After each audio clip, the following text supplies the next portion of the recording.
احد کی جنگ کے بعد مسلمان تو جنگ ہار گئے تھے، لیکن کفار تب بھی مدینہ پر قبضہ نہیں کر سکے۔ مسلمانوں نے مدینہ کو بچا لیا۔ کفار مکہ جا کر بہت خوش تھے کہ ہم نے مسلمانوں کو ہرا دیا ہے، ہم نے اس کو ہرایا جنہوں نے ہمیں پہلے جنگ لگائی تھی۔ وہ یہ سمجھے تھے کہ ہم نے بدر کا بدلہ لے لیا، لیکن ان کو یہ نہیں پتا تھا کہ مسلمانوں نے اس جنگ سے بہت کچھ سیکھا ہے۔ کفار صرف یہی سمجھ رہے تھے کہ مسلمان اب کبھی کھڑے نہیں ہو سکیں گے، لیکن ان کو یہ نہیں پتا تھا کہ مسلمان اب اور زیادہ طاقتور ہو گئے، کیونکہ اللہ تعالیٰ نے ان کو اس جنگ سے مزید چیزیں سیکھنے کا موقع دیا تھا۔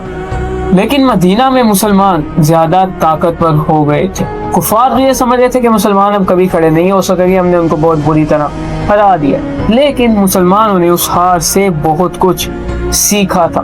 مسلمانوں نے ان 3 سالوں میں، یعنی کہ غزوہ احد کے 3 سال بعد ہوئی تھی ایک اور جنگ، ان 3 سالوں میں مسلمانوں نے اپنا بازار قائم کیا، ریاست مدینہ قائم کی اور اس کو ایک اچھی ریاست بنا دیا۔ ریاست مدینہ ایک ایسی ریاست بن گئی جس میں اسلامی اصولوں کے مطابق کام ہونے لگا، تو اس سے مسلمان اور طاقت میں آ گئے، لیکن کفار کو اس کا بالکل اندازہ نہیں تھا۔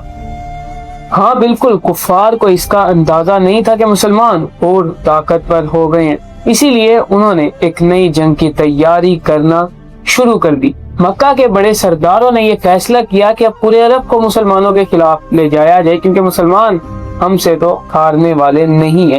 اس لیے مکہ کے سرداروں نے پورے عرب کا وزٹ کیا اور اس پورے عرب کے جو بڑے قبیلے تھے ان کو اپنے ساتھ ملایا اور مسلمانوں کے خلاف ایک نئی جنگ کی پلاننگ ہونے لگی۔ جی ہاں، ایک اور جنگ مسلمانوں اور مکہ کے کفار۔ وہی تو بات ہے، اس کے بعد ہوئی جنگ خندق، وہی جنگ جس میں مسلمانوں نے مدینہ کو سیکیور کرنے کے لیے اس کے آگے خندق کھودی تھی، ایسی خندق جس کو کفار کئی دن تک پار نہ کر سکے اور مدینہ کا محاصرہ ہی کیے رکھا، لیکن پھر بھی مدینہ پر قبضہ نہیں کر سکے۔ اس بار کفار نے تقریباً 3000 کی فوج جمع کی پورے عرب کے قبیلوں سے فوج آئی مسلمانوں کے خلاف، اس کو ریڈی کیا گیا، ان کے پاس اچھے ہتھیار تھے، اچھی فیسلٹیز تھی کہ وہ مسلمانوں کے ساتھ ایک تگڑی جنگ کر سکے، لیکن ان کو یہ نہیں پتا تھا کہ ان کے سامنے کون ہے۔ ان کے سامنے تھے مسلمانوں نے بھی مدینہ کو ڈیفینڈ کرنے کے لیے کافی اقدامات کیے تھے۔ ہاں بالکل، مسلمانوں نے بھی کافی اقدام کیے تھے، جیسے کہ مسلمانوں نے مدینہ کے سامنے خندق کھود دی تھی۔ مدینہ جو تھا وہ 2 سائیڈوں سے پہاڑوں سے گرا تھا، مدینہ کی ایک سائیڈ پر باغ تھے کھجور کے، تو فوج ان تینوں رستوں سے تو آ نہیں سکتی تھی، آسمان سے تو بالکل نہیں آ سکتی تھی، تو ایک راستہ جو تھا صرف وہ خالی تھا مدینہ کے سامنے والا۔ تو مسلمانوں نے کیا کیا کہ اس کے سامنے کھودی خندق کھودی اور کفار کی فوج اس کی دوسری سائیڈ پر ہی رہ گئی۔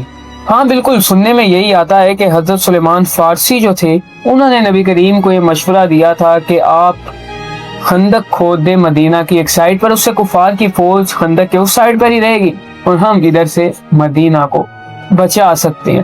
کیونکہ حضرت سلیمان فارسی جو تھے وہ پرشیا کے رہنے والے تھے، تو ان کا کہنا یہ تھا کہ پرشیا میں بھی جب بھی کسی شہر پر حملہ ہوتا تھا اس کے آگے خندق کھود دی جاتی تھی، جس کی وجہ سے دشمن کی فوج خندق کے اس پار رہتی تھی اور اس شہر پر حملہ نہیں کر سکتی تھی۔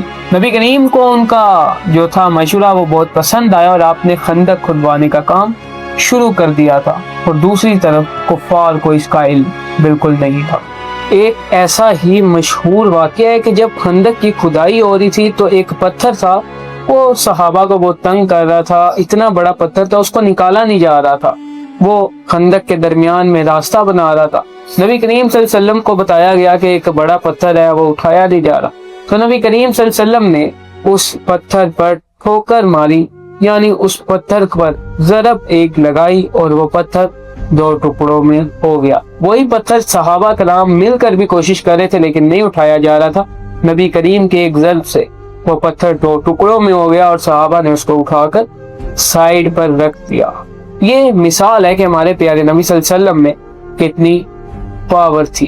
آپ دیکھیں کہ خندق کی کھدائی ہو گئی، کفار کا لشکر آ گیا مسلمانوں کی فوج کے سامنے، دونوں فوجیں آمنے سامنے تھی، لیکن درمیان میں خندق تھی، وہی خندق جو مسلمانوں نے بڑے دن لگا کر بنائی تھی۔ کفار پہلے سوچ رہے تھے کہ یہ خندق تو ہم بڑی آسانی سے پار کر دیں گے، لیکن کفار کے جتنے بھی لوگوں نے کوشش کی وہ خندق میں گر گئے اور وہاں پر پھنس گئے۔ کہا جاتا ہے کہ ایک عرب کا پہلوان، جس کو عرب کی فوج میں اسے لایا گیا تھا کہ عرب کا سب سے طاقتور انسان اس کو سمجھا جاتا تھا، اس کو لایا گیا جب خندق کے میدان میں، تو اس نے خندق پار کر لی تھی، ایسا بتایا جاتا۔ اس نے خندق پار کر لی اور اس نے آ کر للکارنا شروع کر دیا کہ تم میں سے کون مرد ہے جو مجھ سے آ کے جنگ کرے گا۔ لیکن صحابہ کرام اس سے ڈر گئے کہ اتنا بڑا پہلوان، عرب کا سب سے پاورفل آدمی، خندق بھی کراس کر لی اس نے اپنے سپاہیوں کے ساتھ اور مسلمانوں کے علاقے میں آ گیا۔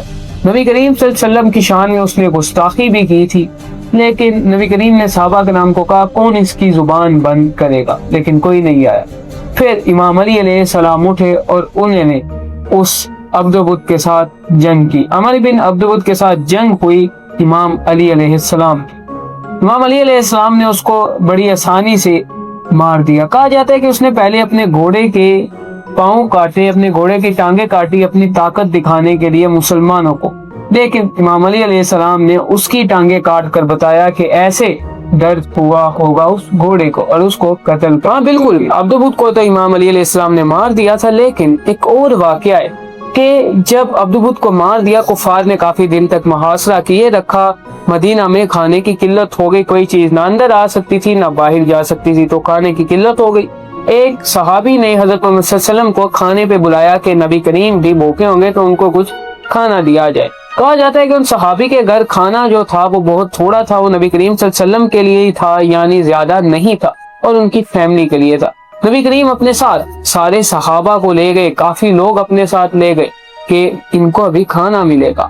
جب وہ صحابی کے گھر پہنچے تو انہوں نے دیکھا کہ نبی کریم صلی اللہ علیہ وسلم اپنے ساتھ اتنے لوگ لے آئے، اب تو ہم کھانا پورا نہیں کر سکیں گے۔ لیکن جب کھانا کھانے لگے تو سب صحابہ کو کھانا پورا آ گیا۔ چراغ بند تھا، لیکن جب دوبارہ چراغ جلایا گیا کھانے کے بعد تو پتہ چلا کھانا اب بھی اتنا ہی تھا جتنا کھانے سے پہلے تھا۔ تو یہ شان تھی ہمارے پیارے نبی صلی اللہ علیہ وسلم کی، انہوں نے صحابہ کا بھی پیٹ بھرا، اپنا بھی، اور کھانا بھی ختم نہیں ہوا۔ یہ دیکھ کر وہ صحابی حیران ہو گئے کہ نبی کریم صلی اللہ علیہ وسلم کی کیا شان ہے، انہوں نے صحابہ کو بھی کھانا کھلا دیا، خود بھی کھانا کھایا اور ہم نے بھی کھایا اور کھانا بچ بھی گیا۔ یہ برکت ڈل گئی تھی نبی کریم صلی اللہ علیہ وسلم کی۔ جی ہاں، بالکل ایسا ہی ہوا تھا۔ مسلمانوں کے اس جذبے کو دیکھ کر کفار کا حوصلہ بھی ٹوٹنے لگا کہ مسلمان تو ہارنے کا نام ہی نہیں لے رہے۔ انہوں نے کافی دیر تک محاصرہ رکھا، پھر ان کا حوصلہ ٹوٹ گیا۔ پھر اللہ تعالیٰ کی مدد آتی ہے، اللہ تعالیٰ کی جانب سے مسلمانوں کی مدد کی گئی۔ ایک ایسی ہوا چلی، ایسا طوفان آیا جس نے مسلمانوں کو تو کچھ نہیں کہا، اس نے خندق کی دوسری سائیڈ پہ کفار کے کیمپ جو تھے ان کو اڑا دیا، کفار کا سامان بکھیر دیا، کفار کی حالت بری کر دی، اب وہ جنگ کے قابل بھی نہیں رہے تھے۔ اللہ تعالیٰ نے ایسی مدد کی مسلمانوں کی، ایک ایسی ہوا چلی جس نے ان کے کیمپ، ان کے خیمے، ان کی ہر چیز درم برم کر دی تھی۔ اس کے بارے میں اللہ تعالیٰ نے قرآن مجید میں بھی فرمایا ہے۔ اس آیت کا مفہوم ہے کہ ہم نے ہوا چلائی جس سے مسلمانوں کی مدد کی گئی۔ اس آندھی کے بعد، اس ہوا کے بعد کفاروں کا حوصلہ ٹوٹ گیا اور ان کے لشکر، ان کے لوگ واپس جانے لگے اور مسلمان یہ جنگ جیت گئے۔ جی ہاں، مسلمان جنگ خندق جیت گئے۔ حضرت سلیمان فارسی کی اسٹریٹجی کی وجہ سے انہوں نے خندق کھدوائی، مسلمان سیکیور ہو گئے۔ اس صحابی کے جذبے کی وجہ سے جس نے اپنے پیٹ پر پتھر باندھے اور مسلمانوں کا ساتھ دیا، اور اس صحابی کی وجہ سے جس نے حضرت محمد صلی اللہ علیہ وسلم کو اپنے کھانے پر بلایا، کافی صحابہ کا پیٹ بھرا، اور سب سے بڑھ کر امام علی علیہ السلام کی وجہ سے جنہوں نے عمر بن عبدبد کو قتل کیا۔ اگر ایسا نہ ہوتا تو عبدبد نے کسی کو واپس نہیں جانے دینا تھا، کیونکہ وہ سمجھتا تھا کہ میں اس عرب کا سب سے بڑا ایک واریر ہوں، اور اس واریر کو امام علی علیہ السلام نے بہت بری طرح ہرا دیا تھا۔ تو اس سے بھی کفاروں کا حوصلہ ٹوٹ گیا تھا کہ ہمارا سب سے بڑا واریر، جس کو انہوں نے پتہ نہیں کتنی مشکلوں سے لائے تھے ادھر جنگ لڑنے کے لیے، وہ ہی مر گیا ہے، تو اب ان کی فوج کا کیا فائدہ۔ تو آپ مجھے اجازت دیجئے، اگر آپ کو یہ ویڈیو پسند آئی ہو تو چینل کو لائک اور سبسکرائب ضرور کیجئے گا۔ اگلی ویڈیو تک کے لیے اجازت دیجئے، اگلی ویڈیو میں ضرور ملاقات ہوگی۔ We will meet in next video. Bye.